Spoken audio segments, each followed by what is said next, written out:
యేసుక్రీస్తు వారి ద్వారా మనందరం కూడా సంతోషభరితులుగా జీవింపచేసిన దేవాది దేవుడు. మరి మనము రెండవ రాకడ కొరకు సిద్ధపడుతూ ఉండే మన జీవితాలు దేవునిలో సంతోషంగా ఉండాలని, దేవుని మార్గం ద్వారా మన జీవితాన్ని సంతోషపరుచుకోవాలని గుర్తు చేసే ఆదివారం. ప్రియ పిల్లలా, కాబట్టి ఈరోజు 3 లేఖన భాగాలలో చాలా ప్రాముఖ్యమైన మాటలు గుర్తు చేస్తూ, మరి మలాకీ గ్రంథం పాత నిబంధన పాఠ్య భాగం ద్వారా చాలా ప్రాముఖ్యమైన మాటలు మలాకీ గ్రంథకర్త ద్వారా గుర్తు చేస్తున్నాడు. ఎందుకంటే చివరి ప్రవక్తగా పాత నిబంధన కాలంలో ఎంత భయంకరమైన హెచ్చరిక చేసిన మలాకీ ప్రవక్త. ఎందుకనగా ఇశ్రాయేలు జనాంగం ఆస్వాస్యమైన దేవుడు ప్రజలుగా ఏర్పాటు చేసుకుంటే, మరి దేవుని ప్రజలుగా ఉన్న ఇశ్రాయేలు జనాంగము దేవునికి విరుద్ధంగా జీవించి మరి దేవుని మార్గంలో లేకుండా వారు పదే పదే మార్గం తప్పుతూ దేవునికి ఉగ్రత తీసుకొచ్చిన సందర్భాలు. కాబట్టి ఇక మనుష్య జాతిని పూర్తిగా నశింపచేయాలని ఆలోచన దేవునికి వచ్చినా కానీ, మరి ఎంత ప్రేమగా మనుషులను సృష్టింపజేసుకున్న దేవుడు కనుక, మరి ఆ మనుషుల కొరకు నేను ఏం చేయాలి?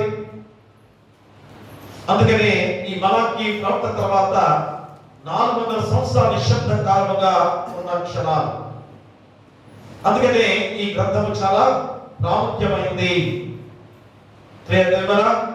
అందుకనే మరి మలాకీ ప్రవక్త కూడా గుర్తు చేస్తున్నాడు, ఇదిగో ఆ దూతే యేసుక్రీస్తు వారిగా నీ మధ్య రాబోతున్నాడు.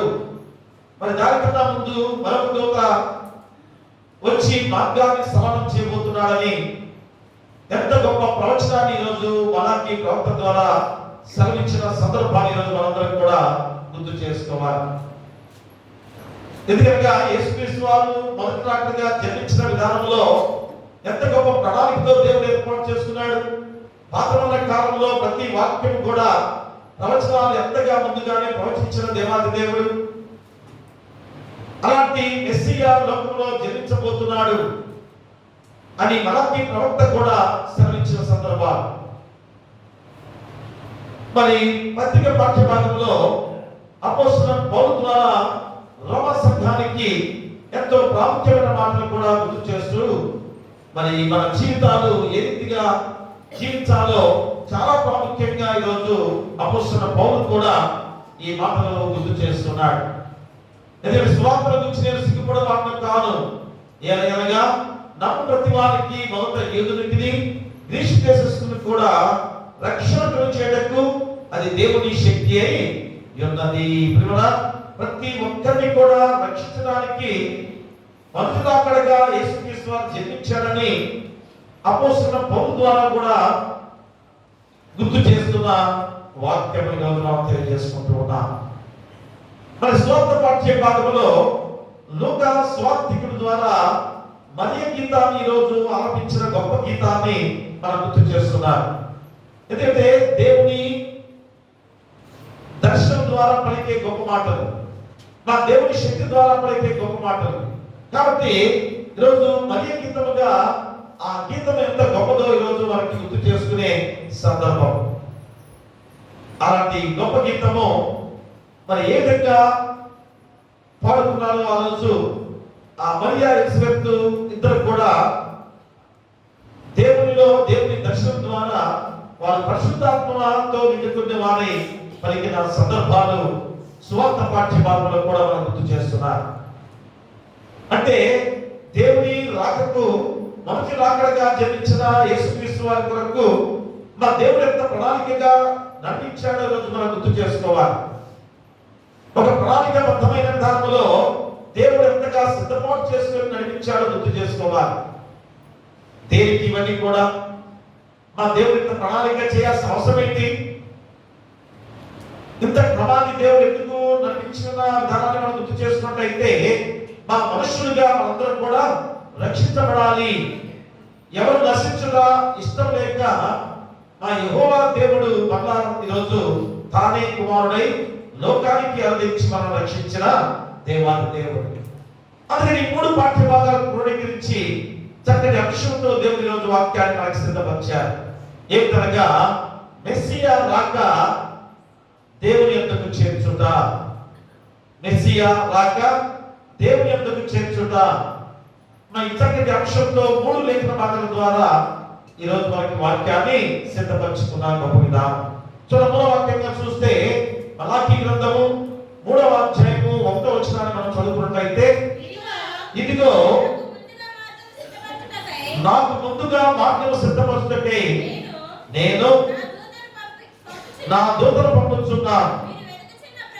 మీరు వెతుకుచున్న ప్రభువు అనగా మీరు కోరు నిబంధన దూత తన ఆలయమునకు హఠాత్తుగా వచ్చును. ఇదిగో ఆయన వచ్చుచున్నాడని సైన్యములకు అధిపతి యెహోవా సెలవిచ్చుచున్నాడు. ప్రియ దేవుడా, యెహోవా దేవుడే మలాకీ ప్రవక్త ద్వారా ఆయన వచ్చుచున్నాడు. తన కుమారుడైన యేసుక్రీస్తు వారి గురించి యెహోవా దేవుడి ద్వారా మనకిచ్చిన గొప్ప మాటలు మరి ఎందుకు గుర్తిరలేకపోయారు? స్వయంగా దేవాది దేవుడే మలాకీ ప్రవక్త ద్వారా ప్రవచించి ఉండగా ఎందుకు ఆ మాటలు గుర్తు చేసుకోలేకపోయారు? ఎందుకు మెస్సియా వస్తున్నాడని సిద్ధపాటు లేకుండా జీవిస్తున్నారు? ప్రియ దేవుడా, ఆ రోజు మరి మెస్సియా జన్మిస్తాడు వస్తాడని అందరికీ తెలుసు కూడా లేఖన భాగాలు చదువుకొని కూడా ఏ మాత్రం సిద్ధపాటు లేని వారిగా జీవించిన క్షణాలు మొదటి రాకడగా జన్మించిన యేసుక్రీస్తు వారు. ప్రియ దేవుడా, మరి కాబట్టి ఈరోజు మనం ఏం చేయాలి? మా మొదటి రాకడగా జన్మించాడు, మనకొక శిలువ యాగంగా అర్పించుకున్నాడు, తిరిగి మళ్ళా పునరుద్ధానుగా తండ్రి కుడి పార్శ్వన కూర్చొని రెండవ రాకడగా కూడా ఎప్పుడు వస్తాడో తెలియని సమయంలో మనందరం జీవిస్తున్నాం. మరి ఈ రోజైనా సిద్ధపాటుగా ఉండాలి కదా. చూడండి, ప్రతిరోజు ఈ లేఖన భాగాలు రెండవ రాకడకు సిద్ధపాటు గురించి మనకు గుర్తు చేస్తున్న సందర్భాలు. ఈ 3 వారాలకు కూడా అదే, తర్వాత వారాలకు కూడా అదే. అంటే మొదటి రాకడగా జన్మించిన యేసుక్రీస్తు వారు రక్షకుగా జన్మించాడు. మన రెండవ రాకడగా వస్తున్న యేసుక్రీస్తు వారు న్యాయాధిపతిగా రాబోతున్నాడు.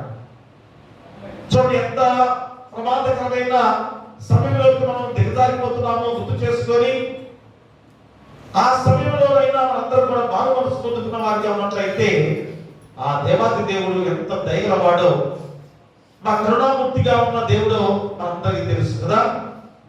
అలాంటి దేవుడు నిన్ను రక్షించడా, నిన్ను కాపాడడా? కానీ ఇప్పుడు కూడా ఇద్దరు దుర్తరమైన వారిగా జీవిస్తే భయంకరమైన శిక్ష మనందరిపై ఉంటుందనేది మనం గుర్తు చేసుకోవాలి. కాబట్టి ప్రియ దేవుడా, మరి మెస్సియా మొదటి రాకడలో ఈ భూమిలో నుంచి మనలను తండ్రి యొద్దకు తీసుకుని రావాలని ఆయన ఉద్దేశమైనదని గుర్తు చేసుకోవాలి. మా మొదటి రాకడగా వచ్చిన యేసుక్రీస్తు వారు ఈ భూమిలోంచి మళ్ళా తిరిగి ఆయన రాజ్యంలోకి తీసుకెళ్ళడానికి ఆయన జన్మించిన సందర్భాన్ని ఈరోజు చాలా ఖచ్చితంగా ఈరోజు మనకు గుర్తు చేస్తున్నాడు. కాబట్టి ఎందుకు ఈ భూమిలోంచి ఆయన రాజ్యానికి ఎందుకు తీసుకెళ్తున్నాడు, ఎందుకు తీసుకెళ్లాలనుకుంటున్నాడు? ఒకసారి ఆలోచన చేస్తే ప్రియ దేవుడా, మనము చెడిపోయిన మనుషులుగా జీవిస్తున్నాం, మా దేవునికి వ్యతిరేకమైన వారిగా జీవిస్తున్నాం, దేవుని మార్గంలో లేని వారిగా జీవిస్తున్నాం కనుక మరి వీటిని నశింప చేయడం కూడా ఇష్టం లేక మళ్ళా నూతన రాజ్యాన్ని ఏర్పాటు చేసి ఆ రాజ్యంలో మనందరూ కూడా ఏర్పాటు చేయడానికి మొదటి రాకడగా వచ్చిన గొప్ప విధానం. అంటే ఆయన రాక, మెస్సియా రాక దేవుని దగ్గరికి చేర్చుట అనే అంశం ద్వారా ఈరోజు వాక్యాన్ని సిద్ధపరిచిన దేవుడు. కాబట్టి మనం ఏది కోరుతున్నామో అది అందించుటకు యేసుక్రీస్తు వారు వచ్చాడు. మరి ఎంత ధన్యత! మనం ఏది కోరుకున్నామో, ఏది కోరుకుంటున్నామో అది అందించడానికి వచ్చిన వాడు. కానీ మనం ఏది కోరుకుంటున్నాం, ఏది కావాలని ఆశిస్తున్నాం? ఈ లోకంలో తినుము త్రాగు సుఖించుము అనే గొప్ప విధానం ద్వారా ఆర్థికమైన ధనంలో గొప్ప గొప్ప ధనవంతులుగా, గొప్ప గొప్ప అధికారులుగా జీవించాలనే ఆశతో, తపంతో నువ్వు కోరుకుంటున్నావా? ప్రియదున్నారా? మరి రోజు అలాంటి స్థితిలో ఈరోజు లోకంలో జీవిస్తే అగ్ని ఆనంద పురుగు చావులుగా నశించిపోయే జీవితాలే. కాబట్టి మనం ఏది కోరుకోవాలి? దేవుని రాజ్యంగా ఏర్పాటు చేసే ఆ నూతన రాజ్యంలో మనందరం కూడా ఉండాలి. ఎవరు కూడా నశించకుండా ఆయన రాజ్యంలో వాసులుగా జీవించాలి. అది ఈరోజు మనం కోరుకోవాలి. అందుకనే మరి ఏది మనం కోరుకుంటున్నామో అది అందించడానికి యేసుక్రీస్తు వారు మనం చెప్పి వచ్చిన వాడు. అంటే మార్గం తప్పిన వారిని మళ్ళా మార్గంలో ఉంచడానికి, మా మార్గం తప్పిన వారికి ఏ విధంగా చూడండి, చీకట్లో ఏమన్నా ప్రయాణం చేసినప్పుడు మార్గం తప్పుతారు. ఆ సమయంలో వారు ఏం ఆలోచన చేస్తారు? అయ్యి ఎవరైనా వస్తే బాగుండు, నాకు మార్గం చూపిస్తే బాగుండు అని ఎంత హృదయం తలగిలిపోతుంది కదా. మా అనుభవాలు మనకి ఎన్నో వచ్చుంటాయి కదా. రాత్రి కాలంలో కాదు, పగటి కాలంలో కూడా ఏదన్నా గుంటూరు పట్టణంలో కానీ, పెద్ద హైదరాబాద్ లో కానీ, పెద్ద పెద్ద పట్టణాల్లో దారి తప్పితే ఏం చేస్తాం? మా దారి తప్పితే ఏం చేస్తారు? ఎవరినో ఒకరిని అడుగుతారు కదా. మా పలానా ఇంటికి వెళ్ళాలి, లేదా పలానా మార్గం ఇటు అని అడుగుతూ ఉంటారు. ప్రియా దేవుడారా, ఈ రోజు నువ్వు అడగకుండానే, నువ్వు మార్గం తప్పి ఉండగానే మా దేవాది దేవుడుగా యేసుక్రీస్తు వారిని లోకానికి పంపించి ఆ మంచి మార్గంలో నిన్ను మళ్ళా నడిపించడానికి దేవుడు యేసుక్రీస్తు వారిగా జన్మించిన గొప్ప విధానం. మరి ఇతను అస్వస్థత నుండి రక్షించేవాడిగా మొదటిగా జన్మించిన దేవాది దేవుడు. మరి ఇంకా ఆపద నుండి రక్షించడానికి వచ్చిన దేవాది దేవుడు. ఇంకా మూర్ఖత్వం నుండి విడుదల పొందుటకు సరే ఈ మాట కూడా గుర్తు చేస్తున్నాడు. అంటే మూర్ఖజనముగా జీవిస్తున్నాం, మా మూర్ఖత్వంతో మనం జీవిస్తున్నాం. ఎందుకంటే మొట్టమొదటి సృష్టింపబడిన ఆదామే అమ్మలే ఎంత ముఖ్యంగా మార్చబడ్డారు. మరి ఈరోజు మనము మన జీవితాలకి మన గొప్ప రక్షణ భాగ్యాన్ని అందించడానికి స్వయంగా దేవాది దేవుడే కుమారుడుగా లోకానికి వచ్చాడు. మనకు ఎంత శిల్వయాగంగా అర్పించుకున్నాడు మనందరికి కూడా తెలిసిన వారమే. ఈరోజు మనం ఎలా ఉండాలి, ఎలాంటి స్థితిలో మనం జీవించాలి? దేవునికి భద్రమై ఉండాలి కదా. మరి దేవుని మాటలు ఆజ్ఞలు పాటిస్తూ నడవాలి కదా. అదే ఈ యొక్క విశ్రాంతి దినములో దేవుని వాక్యమే ఈరోజు మనం గ్రహించే వారికి ఉండాలి. మా దేవుని వాక్యమే జీవవాక్యులు. మా దేవుడే ఈరోజు నాతో మాట్లాడిస్తున్నాడు అన్నాడు. మలాకి ప్రవక్తతో దేవుడు ఎలాగా సెలవిచ్చి, ఇదిగో నా దూత రాబోతున్నాడు, మీ మధ్యకు వచ్చుతున్నాడని యెహోవా దేవుడే మలాకి ప్రవక్త ద్వారా ప్రవచించాడు. ఈరోజు ఈ వాక్యం కూడా నేను చెప్తున్నాను, మీరు అనుకోవచ్చేమో కాదు, దేవుడే ఈ వాక్యాన్ని నీకు అందిస్తున్న గొప్ప విధానం. కాబట్టి ఈ మాటలు, ఈ వాక్కులు దేవుని మాటలు ప్రతి ఒక్కరి హృదయాల్లో భద్రపరచుకోవాల్సిన బాధ్యత ఎంతైనా ఉంది. కాబట్టి ఈరోజు మూర్ఖత్వం నుండి కూడా విడుదల పొందుతాయి. అనగా ఆయన రాకతో సమస్తము మా మనలో ఉన్న మలినత్వాన్ని తొలగించుకొని పరిశుద్ధమైన జీవితాలతో జీవించాలి. మా మనలో ఉన్న ప్రతి మలినత్వాన్ని తీసేసుకొని పరిశుద్ధమైన జీవితాన్ని గడపాలని ఈరోజు యేసుక్రీస్తు రక్షకుడిగా మన మధ్య అవతరించిన దేవాది దేవుడు. కాబట్టి అలాంటి రక్షణ భాగ్యాన్ని మనము పొందుకొని కూడా ఎలాగా జీవిస్తున్నాం? అంతటి రక్షణ భాగ్యాన్ని పొందుకొని మనందరం కూడా అలాంటి పవిత్రమైన విధానాల్లో జీవించవద్దా? మా అసూయ ద్వేషాల మనలో లేకుండా జీవించవద్దా? కాబట్టి క్రిస్మస్ వేడుక ద్వారా దేవాది దేవుని గుర్తు చేసే గొప్ప సందర్భాలు ఏమిటనగా, మనం అనుకుంటున్నాం క్రిస్మస్ పండుగ అంటే ఏదో జాలీగా ఎంజాయ్గా చేసుకునే పండుగ అని మీరు అనుకుంటున్నారేమో. భయంకరమైన హెచ్చరికతో కూడిన పండుగ. అదే నాన్నని జన్మించాడు, మన జన్మించిన యేసుక్రీస్తు వారు ఎంతగా రక్షించాడు, మనం రక్షించాడు. మరి రక్షించబడిన మనందరం కూడా ఏ విధంగా జీవించాలి? కాబట్టి ఈరోజు హెచ్చరికతో కూడిన వాక్యాలే ఈ క్రిస్మస్ వేడుక ద్వారా ప్రతి విశ్రాంతి దినంలో దేవుడు మనం గుర్తు చేస్తున్నాడు. కాబట్టి మన రక్షణ భాగ్యాన్ని మరి పొందుకోవాల్సిన బాధ్యత మనపై ఉంది. అదేంటండి, రక్షణ పొందుకుందాం అనుకుంటున్నారా కదా? అనుకుంటున్నా యేసుక్రీస్తు వారు వచ్చిన విధానమే రక్షించడానికే కదా. ఇదిగో నా కొరకు ఆయన చనిపోయాడు కదా, అంతేగాని అనుకునేది నా కొరకు ఆయన చనిపోయాడు, రక్షించాడు మీరు అనుకుంటున్నారా? ప్రియ దేవులారా, మనకి ఆ శక్తి లేదు కనుక శక్తివంతులైన యేసుక్రీస్తు వారి ద్వారా రక్షించిన దేవాది దేవుడు. మరి రక్షణ భాగ్యంలో ఉన్నావా? అదేంటంటే రక్షించిన తర్వాత మళ్ళీ రక్షణ భాగ్యం ఉన్నారని అనుకున్నారంటే అనుకున్నావా? కానీ మన దేవుడు నిన్ను రక్షించాడు కరెక్టే, కానీ నువ్వు రక్షణ భాగ్యంలో ఉన్నావా? నువ్వు రక్షణ భాగ్యంలో నిలిచావా అనేది మనందరం కూడా ఒక్కసారి మన హృదయాన్ని పరిశీలన చేసుకోవాలి. ప్రియమల ఆయన రక్షించాడు, కాపాడాడు, దయచూపించాడు, ఎంతగా మనం దీవింపచేసి ఇంత రక్షణ భాగ్యంలో నడిపించుండగా మనము రక్షణ మార్గంలో లేవు అనేది జగమెరిగిన సత్యమే. ఎందుకంటే ఇన్ని ఘోరాలు, ఇంత భయంకరమైన మనస్తత్వాలు మన జీవితాల్లో తాండవిస్తుండగా దేవుని ప్రేమ మనలో ఎక్కడ కనబడుతుంది? మన దేవుని ప్రేమ ఎలా కనబడుతుంది? మనుషుల్ని పట్టకుండా కూడా మాటలతో చంపుతున్నారు కదా. మరి ఎంత భయంకరమో చూసారని, ఎంత క్రూరత్వమో మన లోకంలో ఇలాంటివన్నీ కూడా జరుగుతున్నాయంటే ఈ ప్రేమమైన యేసుక్రీస్తు వారి యొక్క ప్రేమ నీలోంచి ఎలాగా బయటకు వచ్చింది? మరి అది రాలేదు అంటే అర్థము రక్షణ నువ్వు పొందలేదు.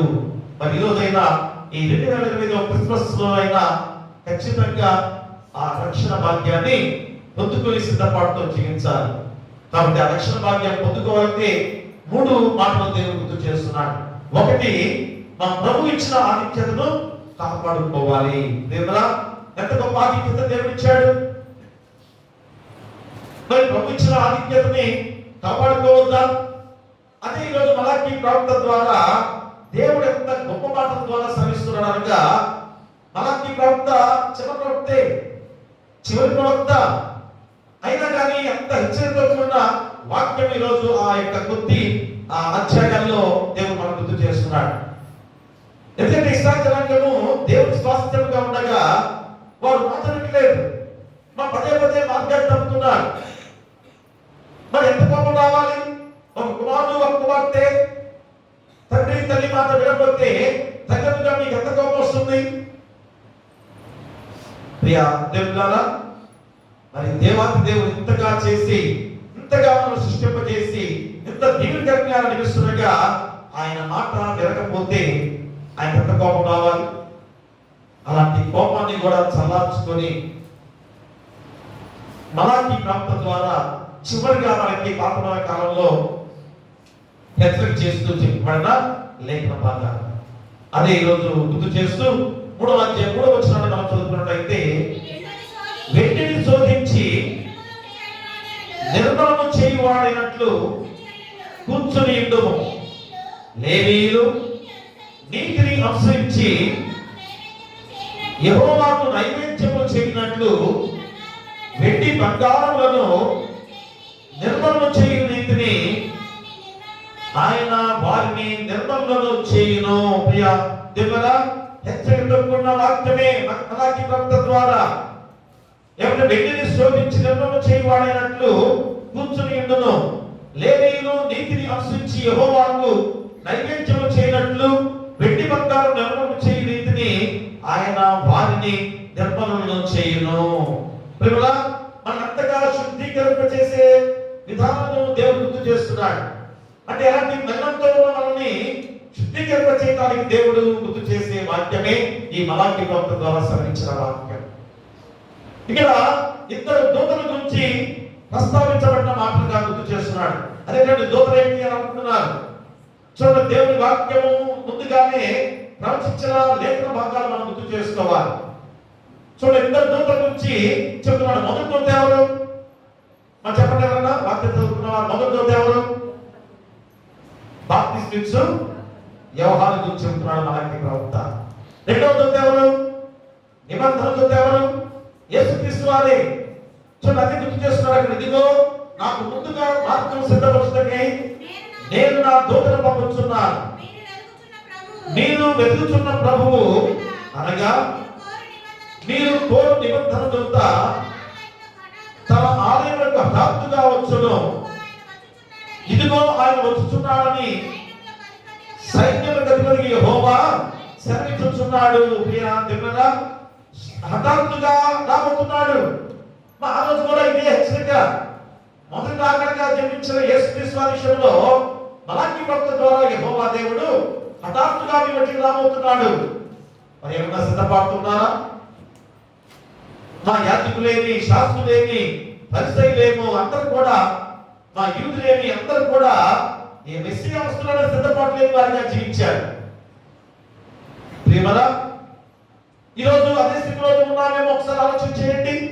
మరి రెండవ రాకడగా వస్తున్నానని లేఖన భాగాలు ముందుగా తెలియజేయబడుతున్నాం, కానీ ఇంకా మనం మన జీవితాల్లో సిద్ధపాటు లేని వారిగా జీవిస్తున్నాం. అదే చెబుతున్నాను కదా. మరి ఇక్కడ మొదటి దూత బాప్తిస్మ యోహాను మత్తయి సువార్త 11వ అధ్యాయం 10వ వచనం చదవండి. 11వ అధ్యాయము. అదిగో చూసారు అక్కడ ఎలాగ నెరవేర్చబడిందో. ప్రవక్త మలాకి ప్రవక్త ద్వారా చెప్పిన మాట మత్తయి సువార్త 11వ అధ్యాయము 10వ వచనంలో చెబుతున్నాడు. ఇదిగో నేను నా దూతను నీకు ముందుగా పంపుచున్నాను. అతను నీ ముందర నీ మార్గమును సిద్ధపరచును అని ఎవరి గురించి వ్రాయబడినో అతడే ఈ యోహాను. ప్రియా దేవుని బిడ్డలారా, చూడండి, యోహాను గురించి దూతగా చెప్పిన మాట మలాకి ప్రవక్త ద్వారా ప్రవచించిన లేఖన భాగమే. ఇక లూకా సువార్త 7వ అధ్యాయం చూడండి. లూకా సువార్త 7వ అధ్యాయంలో 27వ వచనాన్ని చదవండి. ఇదిగో నేను నా దూతను నీకు ముందుగా పంపుచున్నాను. అతడు నీ ముందర నీ మార్గం సిద్ధపరచును అని ఎవరి గురించి వ్రాయబడినో అతడే ఈ యోహాను. ఇతను ప్రభు రాకడకు ముందుగా వచ్చి ప్రజలను సిద్ధపరచును. ప్రేమరా, చూడండి, మనుషులుగా మీరు గుర్తలేని వారిగా జీవిస్తున్నారు కనుక, మనుషులుగా మీరు దేవుని ఎరగని వారిగా ఉంటున్నారు కనుక, ఇదిగో నా దూతను మళ్ళా నేను పంపిస్తున్నాను. అతను పరిశుద్ధాత్మ వరముతో జన్మించిన వాడు అని జన్మించబోతున్నాడని ముందుగానే ప్రవచించిన లేఖన భాగాలు. ప్రేమరా, ఇక రెండవ దూత మెస్సియా. రెండవ దూత ఎవరు? మెస్సియా. మరి యేసుక్రీస్తు గురించి మా యూదులు ఎదురు చూచే మెస్సియా ఈయనే. ప్రేమరా, ఈ రాక కొరకే మలాకి మరియు బాప్తిస్మ యోహాను మార్గం సిద్ధపరిచే గొప్ప క్రమాన్ని ఈరోజు మనం గుర్తు చేసుకోవాలి. యేసుక్రీస్తు రాబోతున్నాడు. ఆయన దూతగా, రెండవ దూతగా రాబోతున్నాడని మలాకి ప్రవక్త ద్వారా కూడా ముందుకు చేసాడు. తర్వాత బాప్తిస్మ యోహాను ద్వారా మరి ఎంత గొప్పగా ఈరోజు ముందుగానే సెలవిచ్చి, ఆయన చెప్పులు వారిని ఇప్పడానికి కూడా నేను అర్హుడు కాదు అని బాప్తిస్మ యోహాను ద్వారా మార్గాన్ని ఆయన సరళం చేశాడో మనందరికీ తెలుసు కదా. ఎంత కఠినమైన ఆ ప్రాంతాల్లో, కఠినమైన స్థితిలో ఆయన పరిచయం చేస్తూ, ఇదిగో రాబోతున్నాడు, మెస్సియా వస్తున్నాడు, ఆయన రానే వచ్చాడు, మీరు జాగ్రత్తగా ఉండండి అని హెచ్చరిక చేశాడు బాప్తిస్మ యోహాను. మరి ఏమన్నా భయంతో ఆయన రాక కొరకు ఎదురు చూశారా అన్నాడు. ప్రియా దేవుడు మనలో ఉన్న అభ్యంతరాలను తొలగించడానికి ఏ విధంగా లోహాలను శుద్ధి చేస్తారు కదా. ఉదాహరణకి బంగారం, లేకపోతే వెండి, ఇవన్నీ ఉన్నాయి. ఇవన్నీ మనం దొరుకుతునే విధంగా ఉంటాయా? మొట్టమొదటిగా ఎక్కడి నుంచి వస్తాయి? మల్లంతో కూడిన విధానంలో వస్తాయి. మరి దాన్ని బాగా వేడి చేసి బాగా కాల్చితే దాంట్లో చాలా మన్నం పోతుంది, చివరికి కొద్ది బంగారం వస్తుంది.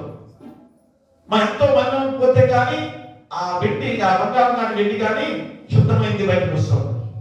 ఈరోజు అదే మా దేవాది దేవుని గుర్తు చేస్తున్నాడు. మనలో ఉన్న అభ్యంతరం తొలగించినట్టు లోహములను శుద్ధీకరించే క్రమాన్ని ఉపయోగిస్తూ ఇక్కడ మలాకి ప్రవక్త ఈరోజు మనకు గుర్తు చేస్తున్నాడు. చూడండి, 3వ అధ్యాయంలో 2-3 వచనాలు కూడా మనం చదువుకుందాం. అయితే ఆయన వచ్చు దినమును ఎవరు సహింపగలరు? ఆయన అగుపడగా ఎవరు ఓర్పగలరు?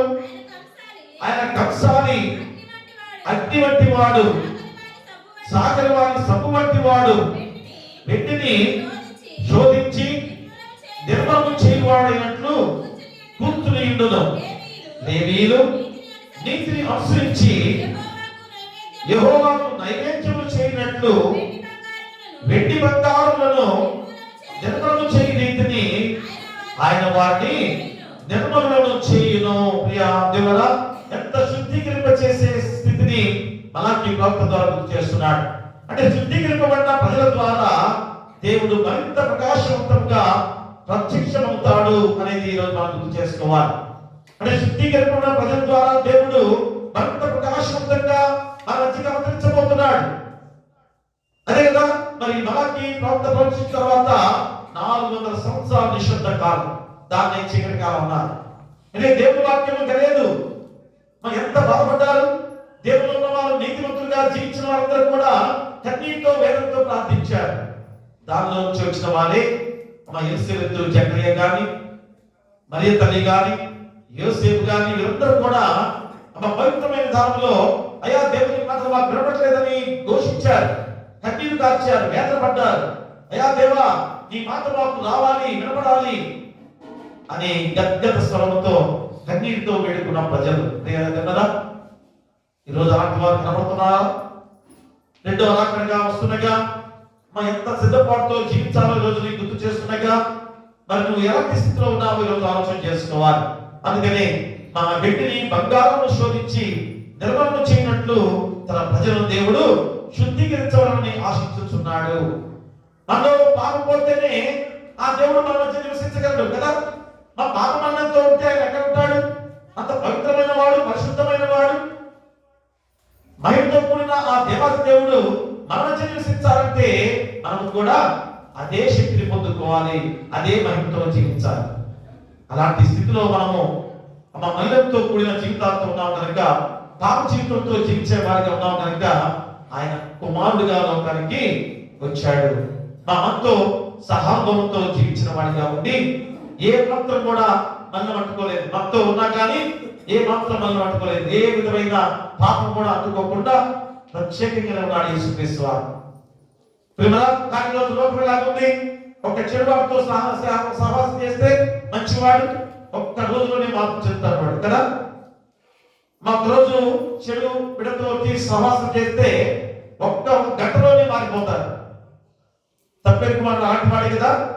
చూడండి, ఎన్ని వాక్యాలు దేవుడు మనం గుర్తు చేస్తున్నప్పుడు కూడా మనం మార్పు చెందట్లేదు. కాబట్టి చెడు వారితో స్నేహం చేస్తే మన జీవితాలు చెడిపోతాయి. ఇక్కడ యేసుక్రీస్తు వారి ఉదాహరణ ఎంత గొప్పది.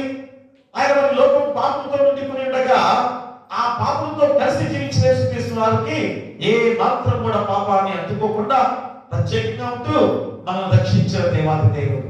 ప్రియా కాబట్టి అప్పుడు దేవుడు వారి నైవేద్యమును అంగీకరిస్తాడు. అప్పుడు దేవుడు మన నైవేద్యాన్ని అంగీకరిస్తాడు.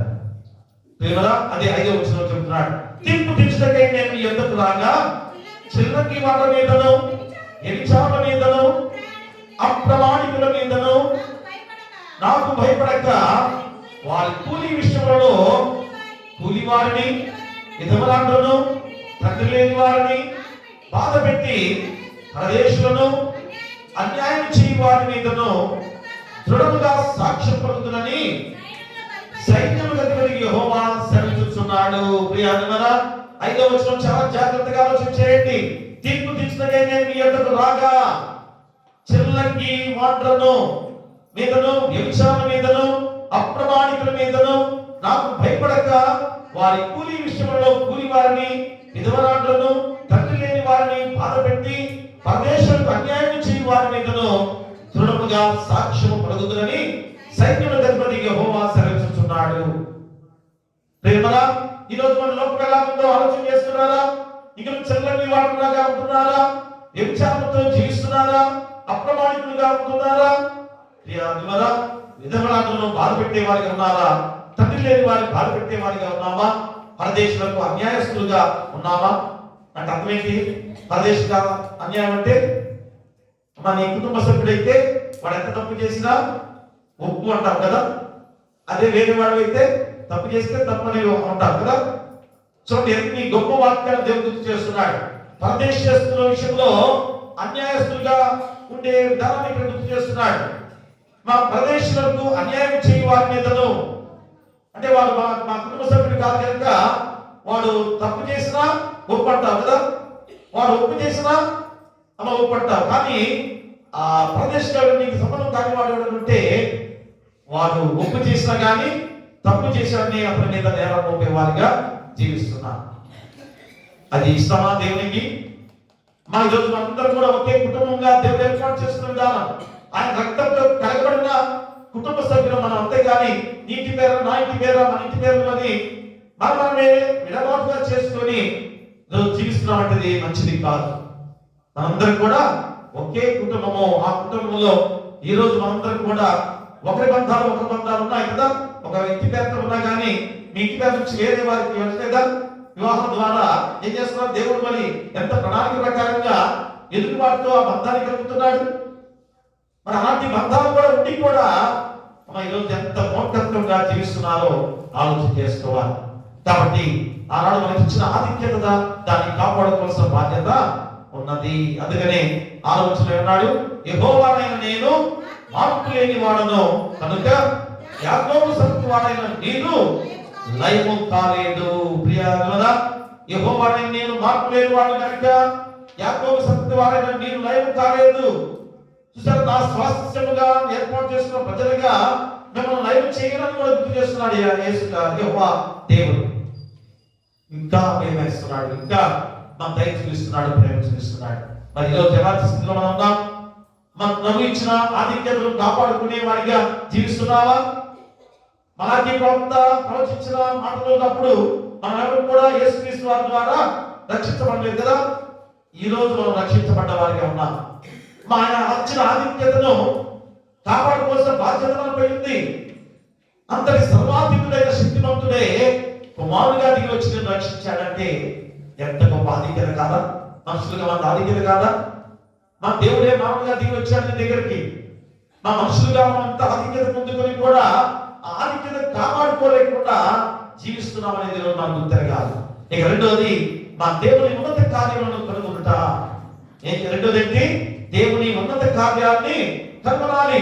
లూకా సువార్త 1వ అధ్యాయం 49వ వచనాన్ని మనం చదివినట్లయితే, సర్వశక్తిమంతుడు నాకు గొప్ప కార్యములు చేసెను కనుక ఇది మొదలుకొని అన్ని తరముల వారును నన్ను ధన్యురాలని అందరు. ఆయన నామము పరిశుద్ధము. ప్రియా దిమల, సర్వశక్తిమంతుడు నాకు గొప్ప కార్యములు చేసెను. చూసారా, ఎవరి మాటలు మా ఎంత గొప్ప మాటలుగా గుర్తు చేసినప్పుడు 39వ వచనాన్ని చదవండి. ఆ దినము యందు బయలుదేరి యూదా ప్రదేశంలోని కొండ శివలో ఉన్న ఒక ఊరికి త్వరగా వెళ్ళి జకర్యా ఇంటిలో ప్రవేశించి ఎలిజబెతుకు వందనములు చేశాడు. ఎలిజబెతు మరి యొక్క వందనవచనము వినగానే ఆమె గర్భంలో శిశువు గంతులు వేశాడు. అంతట ఎలిజబెతు పరిశుద్ధాత్మతో నిండుకున్నదై బిగ్గరగా ఇట్లను, స్త్రీలలో నీవు ఆశ్రయించబడిన దానవు, నీ గర్భఫలమును ఆశ్రయించబడును.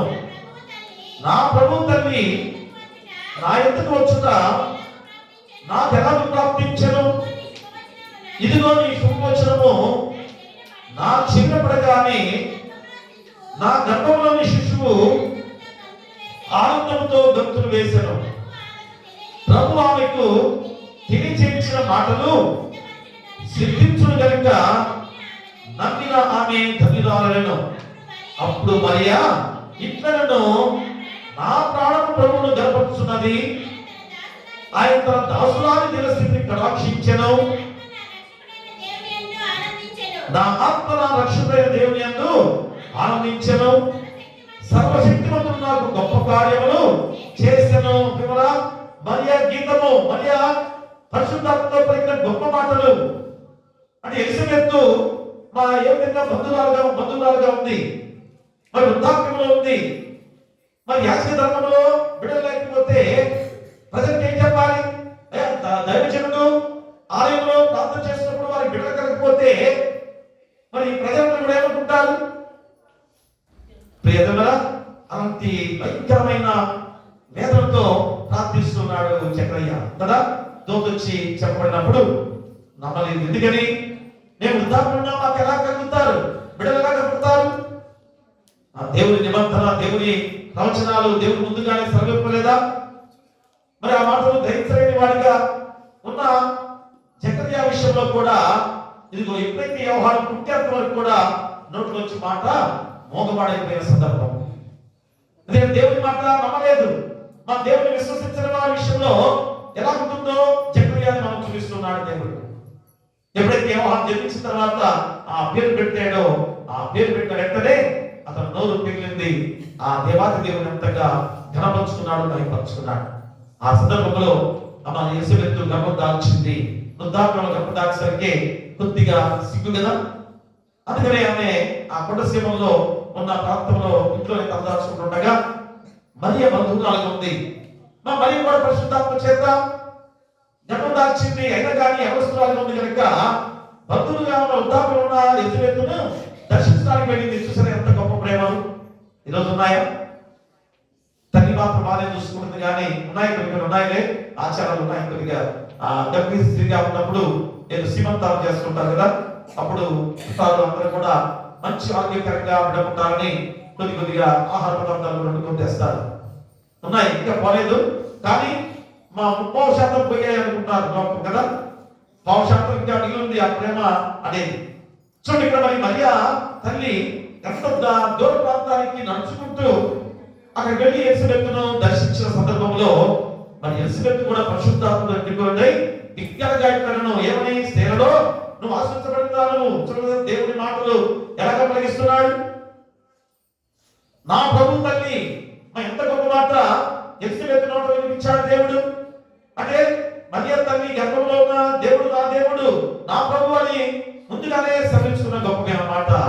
మరి ఎప్పుడైతే వందనాలు చెప్పిన వెంటనే ఏమైంది, నాకు ఎలిజబెత్ గర్భంలో ఉన్న బాప్టిస్ట్ యోహాను గంతులు వేశాడు లోపల. చూసారా, నా ప్రభు తల్లి నా దగ్గర వచ్చేసరికి మరి ఏ విధంగా ఆ గర్భంలో ఉన్న శిశువు గంతులు వేసాను. అంత ఎలిజబెత్ పరిశుద్ధాత్మతో నిండుకున్నదై బిగ్గరగా ఇట్లను ప్రియాదులరా. కాబట్టి అలాంటి గొప్ప పరిశుద్ధాత్మతో ఆ మాటలు పలికిన ఎలిజబెత్ ఏ విధంగా మాట్లాడే సందర్భం తర్వాత ఇదిగో మరియ తల్లి కూడా గొప్ప వచనాలను పలికిన సందర్భాలు. నా పరిశుద్ధాత్మ నిండుకున్నదై నా ప్రాణము ప్రభువును ఘనపరుచున్నది. ఆయన తన దాసురాలు స్థితిని కటాక్షించెను. నా ఆత్మల రక్షకుడైన దేవుని ఆనందించెను. అదే కూడా ఆదివారం ఆనందించుట, సంతోషించుట. అందుకనే దాకా ఏ పాట పాడుకున్నా, సంతోషించుడి అందరూ నాతో సంతోషించుడి, ఒక వింతకు కీర్తన పాడవచ్చితిని సంతోషించుడి, నాతో సంతోషించుడి. సంతోషించుడి అందరూ నాతో సంతోషించుడి, ఒక వింతకు కీర్తన పాడవచ్చితిని సంతోషించుడి, నాతో సంతోషించుడి. అంధకారమయమైన భూమి నాకెంతము వెలిగింప, దానియ దేశము తొలగింప, మండితుడు యేసునాథుడు వచ్చి ప్రకాశముడై భూమికి నీచే ప్రకాశము. సంతోషించుడి అందరూ సంతోషించుడి, ఒక వింతకు కీర్తన పాడవచ్చితిని సంతోషించుడి, నాతో సంతోషించుడి. పాపులపై దేవునికి కలిగిన ప్రబలమైన దయను లోకము చూపి పగవలెను, చూపకపోయిన లోపము మనపై మోపబడును నిజము, వేగము చూపుతమా పదము. సంతోషించుడి, నాతో సంతోషించుడి, ఒక వింతకు కీర్తన పాడవచ్చితి సంతోషించుడి, నాతో సంతోషించుడి. ప్రియా దేవునిలా, దేవుని ఉన్నత కార్యాలని కనుగొనుట ఈరోజు ఎలిజబెత్ గ్రహించింది. మరియ తల్లి కూడా గ్రహించి ఎంత గొప్ప మాటలు! సర్వశక్తిమంతుడు నాకు గొప్ప కార్యములు చేశాను. అంటే దేవుని ఉన్నత కార్యాలని కనుగొనాలి. ఈరోజు మనం కూడా ఆ ఉన్నత కార్యాన్ని కనుగొనే వారిగా ఉన్నామా? ఈరోజు మనందరం కూడా ఎంత గొప్ప రక్షణ భాగ్యాన్ని పొందుతున్నా, పాప జీవితాన్ని తీసివేసి మా పరిశుద్ధమైన జీవితంలో నడిపించిన దేవుడు కనుక అలాంటి ఉన్నత కార్యాన్ని గుర్తెరగొందా? కాబట్టి గర్విష్ఠుల యొక్క హృదయం తలంపులను చెదరగొట్టుట ప్రేమరా, ఖచ్చితంగా ఆయన ఎలాంటి విధానంలో ఈరోజు మరి పాడిన దివ్యమైన పరివర్తన గీతం ఇది అనేది గుర్తు చేస్తున్నాడు. మరియా తల్లి పాడిన పరివర్తన గీతముగా ఉన్నది. అంటే దేవుని ఉన్నత కార్యాలని కనుగొని నేటి ప్రపంచంలో పరివర్తన కలిగించే గీతం ఈరోజు ఈ గీతం. చాలా ప్రాముఖ్యం గీతం. ఏదో మనం చదువుకుంటూ వస్తున్నాం కానీ మరి తల్లి తన నోటి నుంచి పలికిన ఈ గీతము ప్రపంచ మానవాళ్ళని మార్చిన గీతముగా ఉందనేది గుర్తు చేసుకోవాల్సిందా. అలాంటి మా ప్రపంచం పరివర్తన కలిగించిన గీతము ఎలాగనగా 3 విషయాల్లో: ఒకటి, గర్విష్ఠుల యొక్క హృదయ తలంపులను చెదరగొట్టుట; రెండోది, బలవంతులను పడద్రోసి దీనులను నిలబెట్టుట; మూడోది, ఆర్థిక విప్లవం ఆకలి ఉన్న వారిని మంచి ఆహార పదార్థాలను తృప్తిపరిచి ధనవంతులను బట్టి చేతులతో పంపివేయుట. ఈ 3 మాటలు ఈ యొక్క పరివర్తన గీతం ద్వారా తెలుసుకునే గొప్ప విధానం.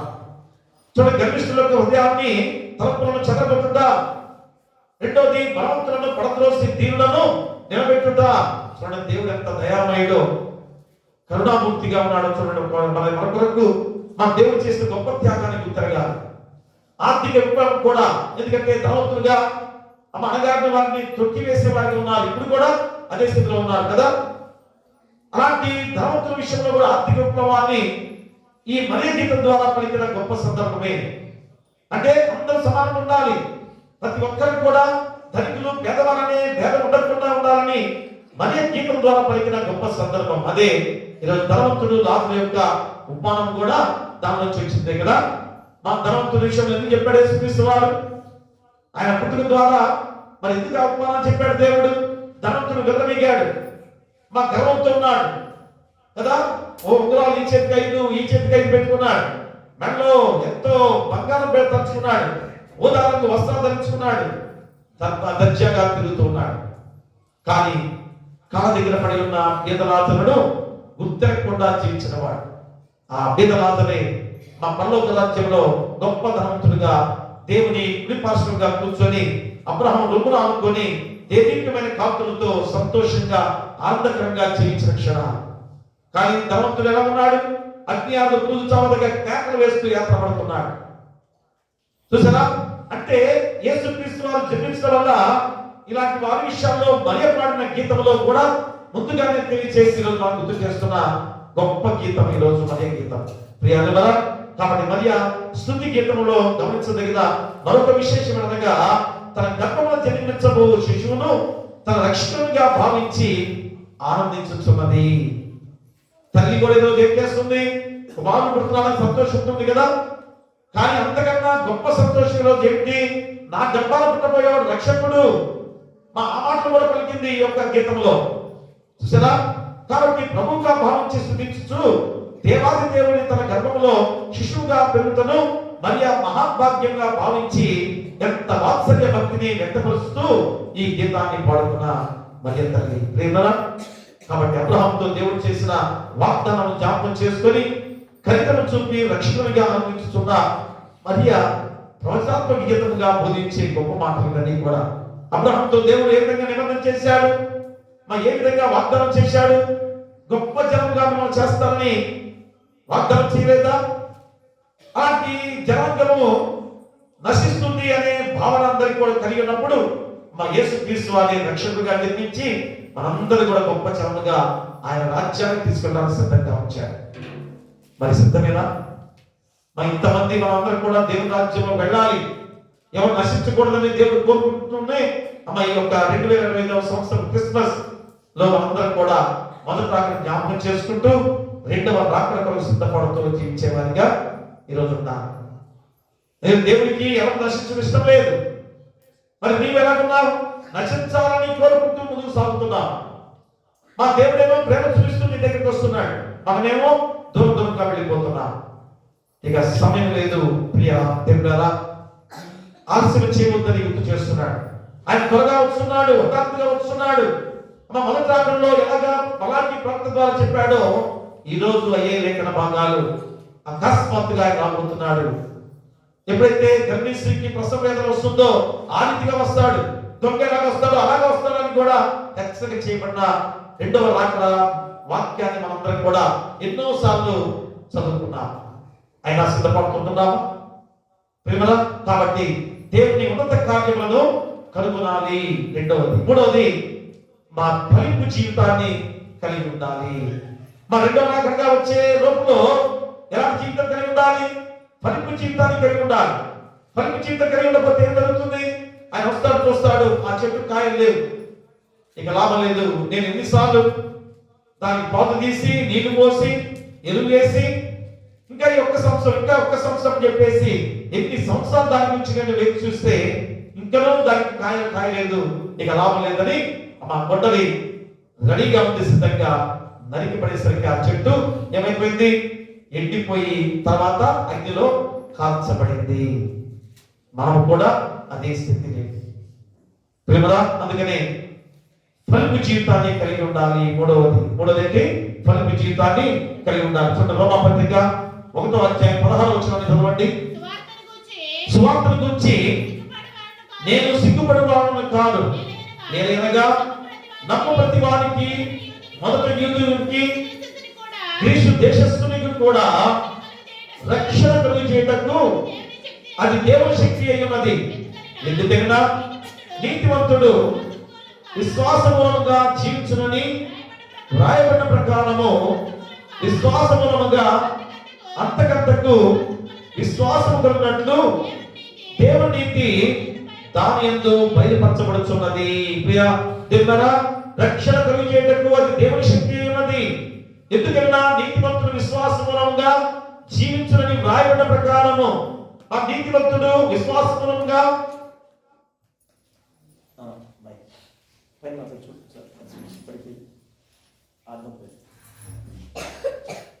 నీతిమంతుడు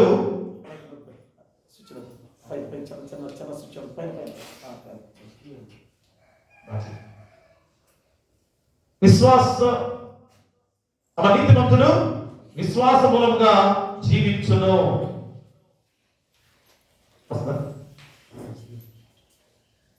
నీతిమంతుడు విశ్వాస మూలంగా జీవించును అని ఖచ్చితంగా మా యొక్క లేఖన భాగంలో అపోస్తలుడైన పౌలు చెప్పే గొప్ప మాటలు మనం గుర్తు చేసుకోవాలి.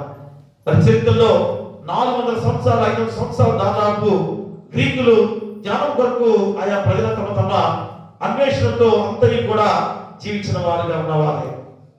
మరి అలాంటి వారందరూ కూడా మరి రక్షణ కొరకు ఏ విధంగా వారు దేవుని ఆశించేవారుగా ఉండాలి? మేము జ్ఞానవంతులము, శక్తివంతులు అనుకునే ఆ గ్రీకులు మరి ఏమాత్రం కూడా దేవుల్లో లేకపోతే రక్షణ పొందుకోగలరా? అలాంటి వారే ఈరోజు రక్షణ పొందుకోవాలంటే నీతివంతులుగా మేము జీవించాలి. మరి నీతివంతుడు విశ్వాసముగా జీవిస్తాడు అనే మాట ఇదిగో ఆ రోమా సంఘానికి అపోస్తలుడైన పౌలు ద్వారా చెప్పబడిన గొప్ప మాటలు గుర్తు తిరిగి మన ఈ వ్యవస్థ కూడా అనేక విధములైన అన్వేషణ కొనసాగిస్తూ మరి ఆ క్రీస్తే రక్షకుడు అనేది ఈరోజు మనందరం కూడా తెలియజేయబడిన గొప్ప సంఘటన మనం చూస్తున్నాం. కాబట్టి ఈరోజు రక్షకుడిగా వచ్చిన దేవాది దేవుడు యేసుక్రీస్తు వారు దేని నుంచి మనం రక్షించాడు? మా అస్వస్థతలను రక్షించాడు, ఆపద నుంచి రక్షించాడు, మూర్ఖతనం నుండి మనం రక్షించాడు, నశించిన జీవితాల నుంచి మనల్ని రక్షించాడు, దైవ ఉగ్రత నుంచి కూడా నిన్ను రక్షించాడు. అదే 9వ వచనంలో చూడండి, రోమాపత్రిక 1వ అధ్యాయం 5వ అధ్యాయము 9వ వచనం. కాబట్టి ఆయన రక్తం వలన ఇప్పుడు నీతిమంతులుగా తీర్చబడి మరింత నిత్యముగా ఆయన ద్వారా ఉగ్రత నుండి రక్షించబడదము. కాబట్టి ఆయన రక్తం వలన ఇప్పుడు నీతిమంతులుగా తీర్చబడి మరింత నిత్యముగా ఆయన ద్వారా ఉగ్రత నుండి రక్షించబడదము. మరి రోజు అదే గ్రహించుకోవాలి. అలాంటి గొప్ప సాక్ష్యముతో ఈరోజు నువ్వు జీవించేవాడిగా ఉండాలి.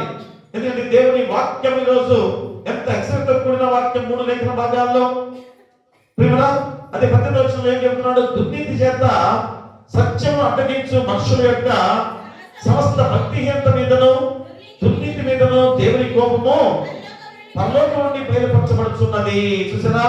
ఇంక నువ్వు దుర్నీతిగా దుష్ట విధానంలో నువ్వు జీవించినట్లయితే ఆయన పరలోకం నుండి ఆయన కోపము ఎలాగా బయలుపరుచున్నదో నువ్వు గుర్తిరగాలి.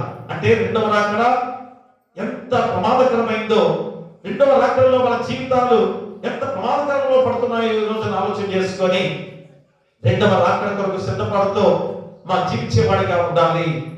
అదే ఈరోజు ఆ గొప్ప సాక్ష్యము ఈ ముగ్గురు కూడా మనకు గుర్తు చేశారు. ఒకరేమో మలాకి ప్రవక్త చెప్పిన సాక్ష్యము, రెండోదేమో మరి చెప్పిన సాక్ష్యము, మూడోదేమో అపోస్తలుడైన పౌలు ద్వారా చెప్పబడిన సాక్ష్యము. చూడండి 25వ వచనంలో, అట్టివారు దేవుని సత్యమును అసత్యములకు మార్చి సృష్టికర్తకు ప్రతిగా సృష్టిని పూజించి సేవించింది. యుగ యుగముల వరకు ఆయన స్తోత్రార్హుడు ఉన్నాడు. ఆమేన్. కాబట్టి ఇప్పుడు కూడా ఎలా ఉన్నారు? ఈ హేతు చేత వారు తమ హృదయంలో దురాశలను అనుసరించి తమ శరీరములను పరస్పరము అవమానపరుచుకున్నట్లు దేవుడు వారిని అపవిత్రతకు అప్పగించెను. చూసారా?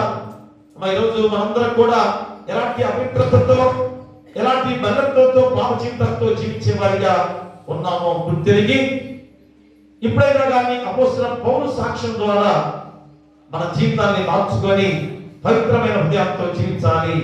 ఆయన రక్తంతో కడగబడిన హృదయాల్లో ఉండగా మనం కడగబడిన వారిగా ఉన్న పరిశుద్ధతలో జీవించాలి. అలాంటి జీవితమే నిన్ను మోక్ష మార్గానికి చేరుస్తుంది. కాబట్టి ఈరోజు మొదటి రాకడ మన జన్మించిన యేసుక్రీస్తు వారు నిన్ను రక్షించడానికి వచ్చిన వారిని గుర్తిరిగి రెండవ రాకడ కొరకు సిద్ధపడుతున్న బాధ్యత నీపై ఉంది.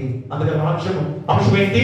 మెస్సియా రాక దేవుని యొద్దకు చేర్చుట. దేవుని యొద్దకు చేరాలంటే ఏం చేయాలి? ప్రభు ఇచ్చిన ఆధిక్యతను కాపాడుకోవాలి. మొట్టమొదటి అంశం ఏంటి? ప్రభు ఇచ్చిన ఆధిక్యతను కాపాడుకోవాలి. రెండోది దేవుని ఉన్నత కార్యములను కనుగొనాలి. మూడోది ఫలింపు జీవితాన్ని కలిగి ఉండాలి కదా. ఈ మూడు మాటలు దేవుని ఎందుకు చేర్చే గొప్ప శక్తివంతమైన జీవితాలు. అతి గొప్ప నువ్వు పొందుకోవాలని కోరుతూ మీకు మీ కుటుంబాలకు సదాకాలము దేవుడు తోడేయును గాక. ఆమేన్. సమస్త జ్ఞానం ఇచ్చిన దేవుని సమాధానం యేసుక్రీస్తు వల్ల మీ హృదయములకు మీ తలంపులకు కావలేయును గాక. ఆమేన్. దేవా యందు శుద్ధ హృదయము కలుగచేయుము.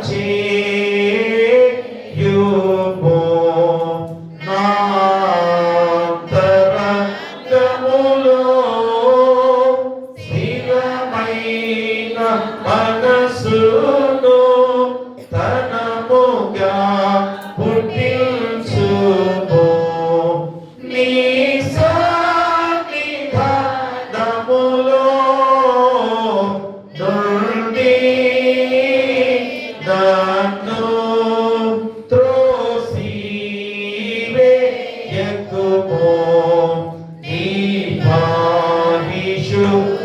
పరిశుద్ధాత్మను నా యొద్ద నుండి తీసివేయకుము. నీ రక్షణ మూలకుమారాలా పుట్టించుము. సమ్మాటి గల కలుగ చేసి నన్ను దృఢపరచుము. దయచేసి కూర్చోండి. హృదయ కానుక